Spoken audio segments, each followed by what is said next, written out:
Sir, comment nyo dun sa apat na nag-reflect. Apat po ba yun? O, apat sila.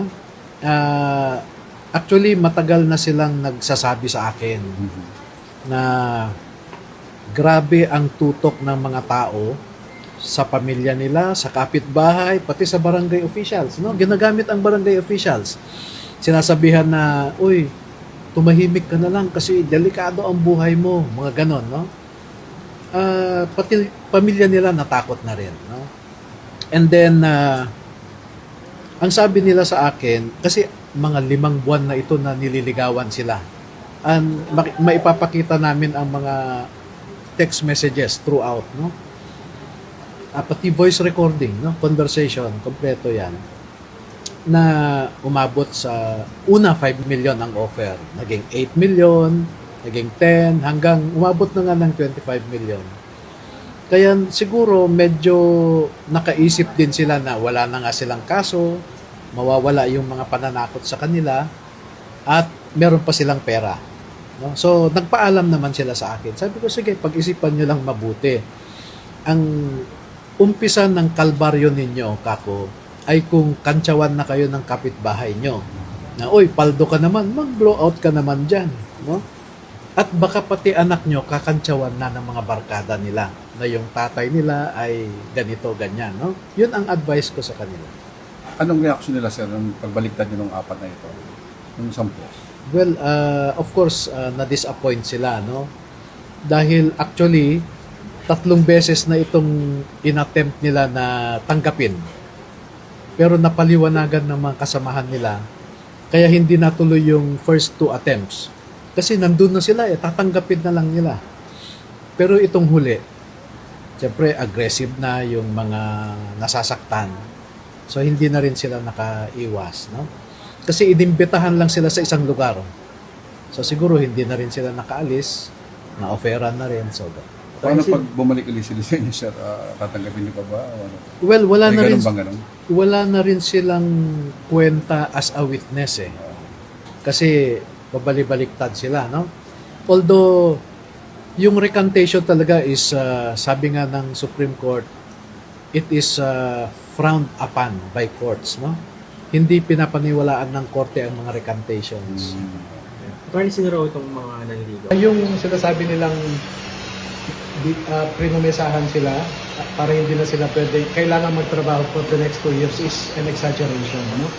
What I actually told everybody, not only the 4, but to the whole 18 plus 7 and plus 10, no? Na kung may problema sa pamilya, pwede kaming magtulungan, no? So that is what we did in the past months that we've been together. Tinutulungan namin sila pag may nagkasakit yung kapamilya, tumutulong kami. Pero yung promise na sinabi nilang limpak-limpak na salapi, that is the exact opposite of what I told them. But you offered money? Did you No. offer financial assistance? Financial assistance pagka may mga nagkasakit sa pamilya. Halimbawa, I can show you several instances, no? Yung tatay ni Manalansan na confined sa ospital, tinulungan ko siya sa hospital bills, no? Yung mag-ina ni Tube, nung na-hospital yung asawa niya, anak niya, nagbayad din ako sa ospital nila, no? So ganun na Why did tulong. you have to do that? Wala Hindi silang naman ibang sila makasbuhan. responsibilidad. No, I consider them my responsibility because we were together when we agreed to bring out to the fore kung ano yung nalalaman nila tungkol dito sa corruption. What was your stake? Eh, Pilipino ako, ma'am. Oh, Mahal ko ang ating bayan. okay. So, pero yung financial help is only for the sick members of the family. Were there any other instances, attorney, na tumulong din kayo apart from yung mga, halimbawa, medical expenses? Oh, medical expenses katulad nung nalagyan ng pacemaker yung mother-in-law nung isa, no? So tumulong ako. Nung naoperahan yung nanay nung isa sa, I think, gallbladder sa Laguna, tumulong din ako. So ganung nature ng help. Kahit sino naman pwedeng tumulong sa kanila. So, di ba? hindi pantay-pantay yung halaga na itinulong nyo sa bawat isa sa 18? Oo, kasi yung iba na hindi nabigyan ng tulong, pasalamat sila kasi walang nagkasakit sa pamilya nila. So, talagang medical expenses lang yung tulong nyo? Or were there any other instances Yeah, when may you mga had to maliliit help na them? bagay. Katulad nung nag-birthday si Wow Pan, no? Sir, magbe-birthday ako. O sige, bigyan kita ng konti para ma-treat mo yung family mo. At nagpadala siya ng picture. No? Ganun lang ng mga bagay. Ganun sa harap, attorney. Ano? Nagtanong kung pwede na kayo by 7 p.m. or 8 p.m. Tapos, Pwede pa show attorney ang pa rin. date niyan, yan, August 6. So last August 6 pa sir yung may last na... O yung deadline supposed to be 8 p.m. of August 6 ang deadline nila. Can we see the message attorney? If okay lang po. Para makita. Sorry. Wait lang ha, picture lang ha. Sir, ano yung pinapertain ng offer? Is it, ano sir, million ba yung usapan Ito. natin dito? Tingnan nyo ito. Hanggang ngayong gabi na lang ang chance, no? Ngayon hanggang gabi na lang ngayon ang chance para mag-recant. Ng August 6 para tanggapin nila yung offer, no? Ito yung offer eh. Magkano naman po yung offer, attorney? May kwan kasi ito, sharing eh. May share yung nakikinegotiate, may share yung tatanggap, no? Sir, for the record, sino yung nag-alok na to, sir? Pwede ba nating pangalanan po? Ibibigay namin lahat ito sa press con, no? Okay. Pero hanapin ko yung ito. So, makita. Kasi pinapasakay nila yung nagte-text. Copy sir, salamat. Magkano daw ibigay nila sir? Sir, 8. Ano? 8 meaning 8 million. Each, sir, each. 8 million each? Each. From the 14? Oh, yun ang ino-offer dito sa kwan lang, sa ka-text niya. Attorney, pwede niya po ilagay sa dip-dip niyo po. Ganun yan po yung batang dip-dip po. Attorney, yung ka-text niya, is it official? Is it Retired ito. Yan. retired? Retired na military officer. Yeah. Salamat po, attorney. So, Parang po ng contact dito. pag nag-usap kami ni Ombudsman,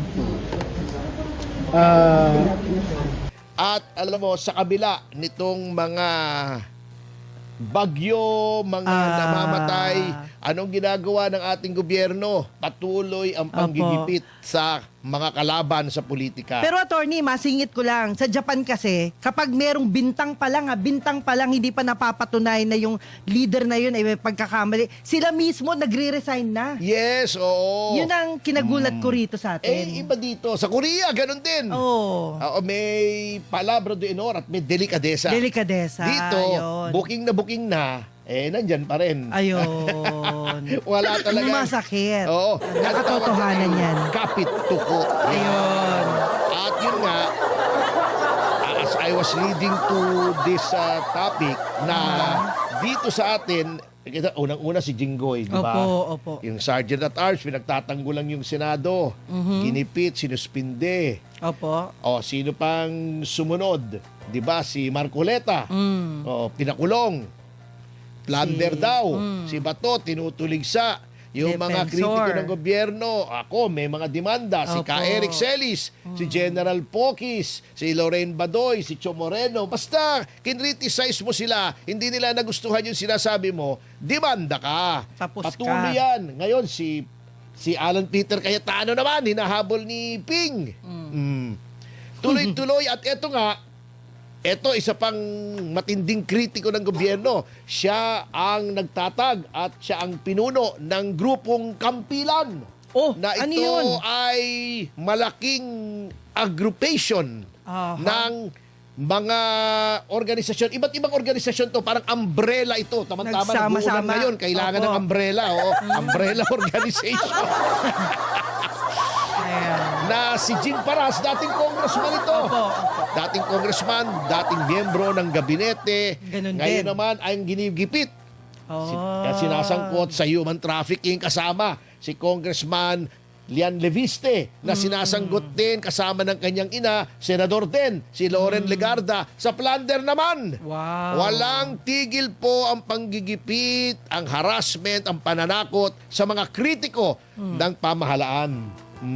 Kaya't narito po, kasama natin sa ating studio, live na live, Yun! buhay na buhay. Talaga Pati naman. lahat ng ugat sa kanyang katawan. Oo.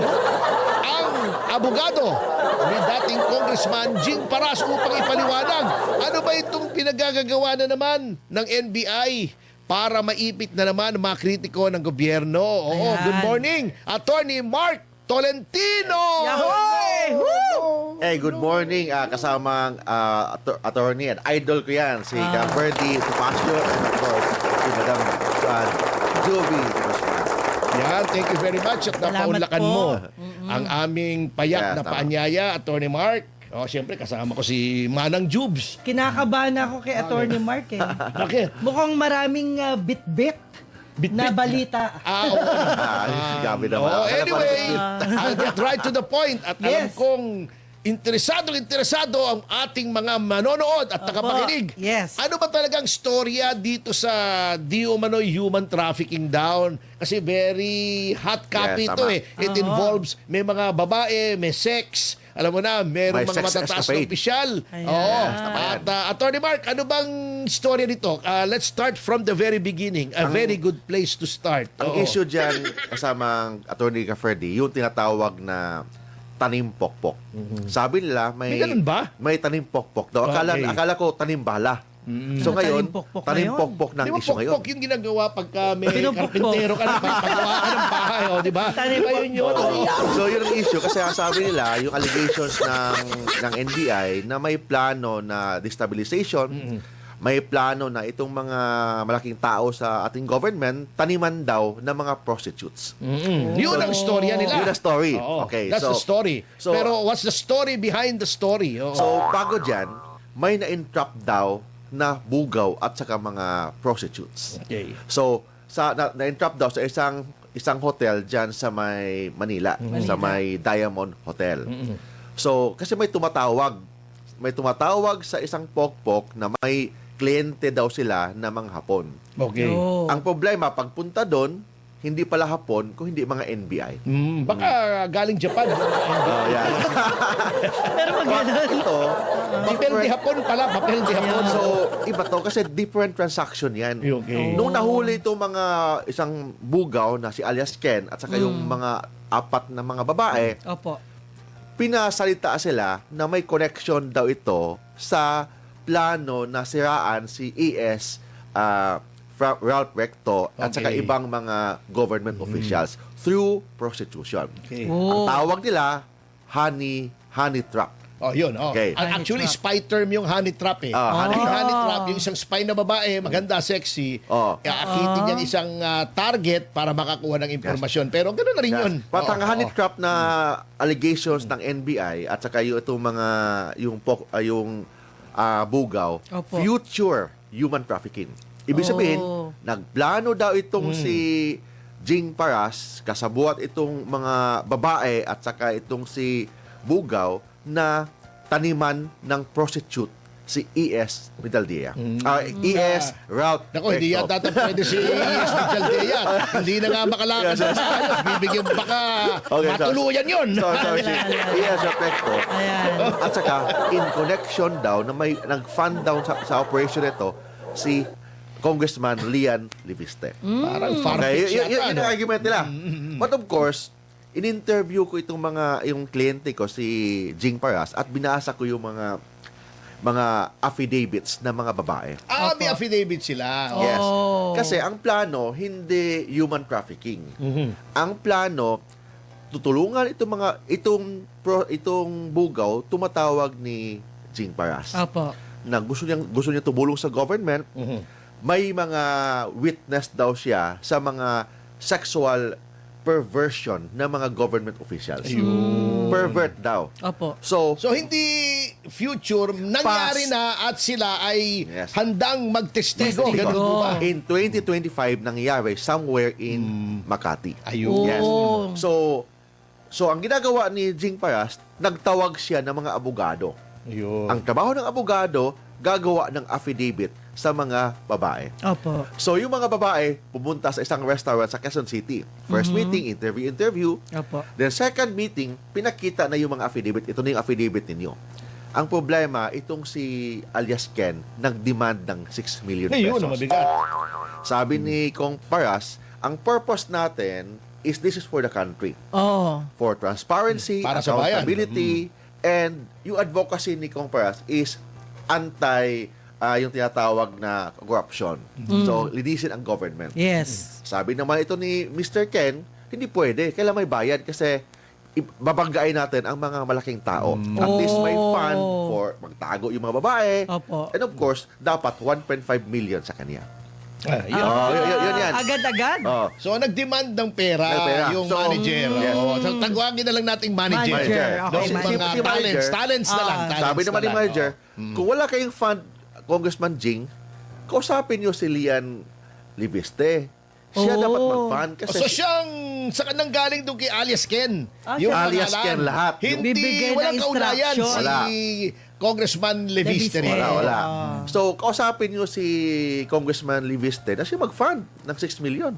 Aba? Oh. Ano ba tingin nila kay Congressman Leviste? Bangko? Made of money. Kasi yung Hindi isang naman involved, siguro. yung isang involved, kalaban ni Congressman Libiste sa local politics in Batangas. Yun naman. Yun ang koneksyon. So, yun ang koneksyon. Yun ang koneksyon. So, ibig sabihin, ang plano is mag-testify itong mga babae na may nangyaring human trafficking somewhere in Makati.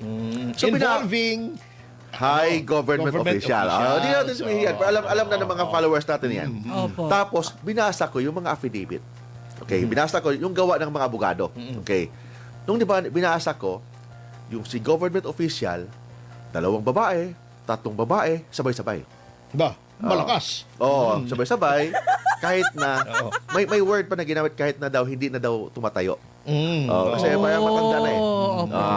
Tapos nagtapon ng pera, pinapainom, at may drugs pa. Na involved. Yun ang mabigat doon. And yung isang babae, minor pa. Yun. 16-year-old or 17-year-old. Okay. So, doon Yun ang salaysay. Yun ang salaysay ng mga babae. ng mga babae. Yun ang nakita mo na affidavit nila. Tapos, nung hinuli na itong si Bugaw, Si Bugaw. at saka yung mga babae, naiba ng kwento. Yun. Binaliktad, naging tanimpokpok na ang usapan. Yun. So, yun ang story talaga. Ang problema, naunahan si Jing Paras sa lahat ng media, kasi mainstream media, lahat tanimpokpok, honey trap, nawala na yung totoong story. Totoong Yes. story. Oh. Okay. So, yun ang kwento. Then, ang tanong, kasi we received a subpoena from the NBI Okay. na pupunta daw kahapon.